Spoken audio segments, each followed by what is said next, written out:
Thank you, Mr. President. Fellow colleagues, I'd ask that you lend me your ears, your mind, and your heart for a few minutes.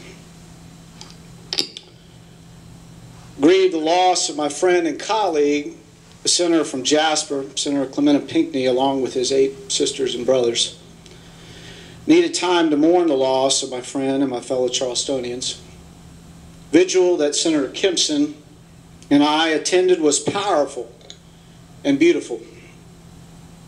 I feel that I am at a place after thought and prayer to try to find the words to maybe make a difference with you and with others.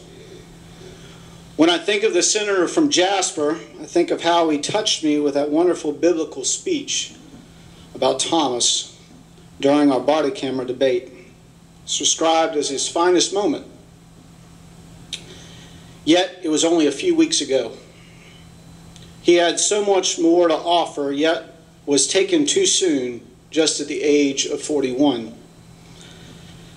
I am selfish because I don't want us to lose him. I want to continue, for him to continue to be the pastor and husband and father and public servant that he is. When tragedy strikes, even Christians ask why. Why did this happen? Why would somebody with so much hate in their heart that they would hurt others? I cannot comprehend the hate that was visited upon the holy city, but I can respond with love and unity and kindness, and maybe show others that their motivation for future attacks of hate will not be tolerated, will not result in a race war, will not divide us, but rather will strengthen our resolve to come together as one nation, one state, and one community under God. It is my understanding that the Bible study that Senator Pinckney was leading focused on the book of Mark, chapter 4, verses 4 through 8. This passage discusses a farmer who is sowing his seeds for a crop, describes how some seeds were eaten by birds, and other seeds were put in places where they couldn't grow due to poor soil and thorns. But still others made it to good soil, and they were able to grow a crop and multiply 30, 60, and hundreds of times.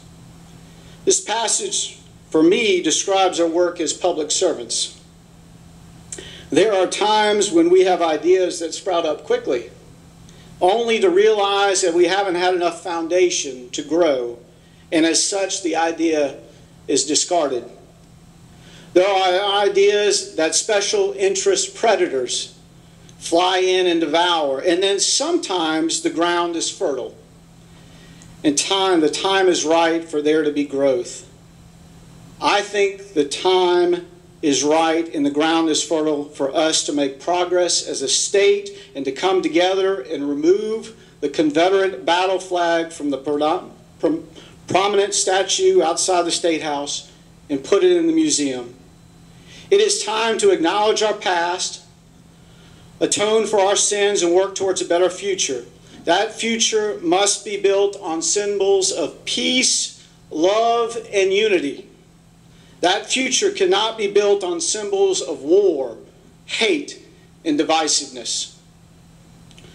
As lawyers, we are taught to see issues from both sides, and so I want to discuss what I perceive to be both sides to make it clear that I've reviewed this position and am not simply reacting. On the one side, some feel that the flag represents oppression and is a constant reminder of the Old South and of slavery.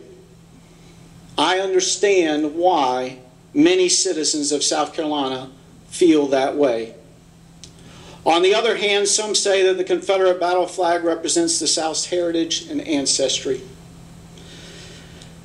Let's talk about the heritage aspect. My family has been in South Carolina for many generations. I was told that my great-grandfather was with General Lee when he surrendered at Appomattox. I am aware of my heritage, but my appreciation for the things that my forebears accomplished to make my life better doesn't mean that I must believe that they always made the right decisions. And for the life of me, I will never understand how anyone could fight a civil war based in part on the desire to continue the practice of slavery. Think about it for just a second. Our ancestors were literally fighting to continue to keep human beings as slaves and continue the unimaginable acts that occur when someone is held against their will. I am not proud of this heritage. These practices were inhumane and were wrong, wrong, wrong.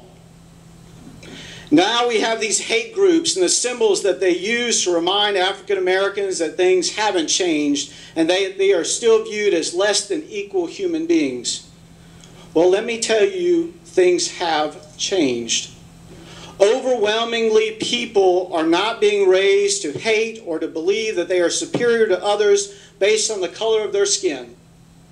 My generation was raised to respect all people of every race, religion, and gender.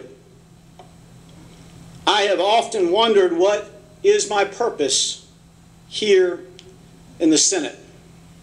I've asked God to guide me and to strengthen me, and I've prayed that I will be able to make a difference for this state.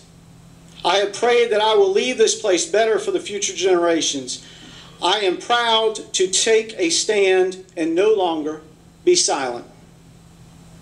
I am proud to be on the right side of history regarding the removal of this symbol of racism and bigotry from the State House. But let it not satisfy us to stop there. Justice by halves is not justice. We must take down the Confederate flag, and we must take it down now. But if we stop there, we have cheated ourselves out of an opportunity to start a different conversation about healing in our state. I am ready. Let us start the conversation. Thank you, Mr. President.